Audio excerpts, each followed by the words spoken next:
Президент Беларуси Александр Лукашенко вручил правительственную награду орден Франциска Скорины нашему земляку Георгию Шулепову. Уроженец Коми был в группе альпинистов, которые участвовали в восхождении Эвереста в год 80-летия начала Великой Отечественной войны.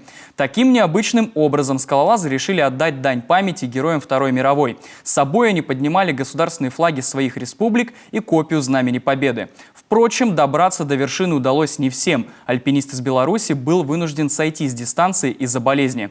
Ну а полотнище постсоветской республики подхватил наш Георгий Шулепов. Он-то и водрузил его на вершине Эвереста вместе с флагом Коми. Александр Лукашенко поступок оценил. Искренне рад, что имею возможность лично поблагодарить тех, кто поднял белорусский флаг и копию Знамени Победы на Эверест. Это глубоко символично в тяжелейших условиях принести у сердца на высочайшую вершину планеты самое дорогое и ценное. Эмоции, которые белорусы испытывали, глядя на эти полотнища, в полной мере сравнимы с чувством огромной гордости за страну в момент наших спортивных побед.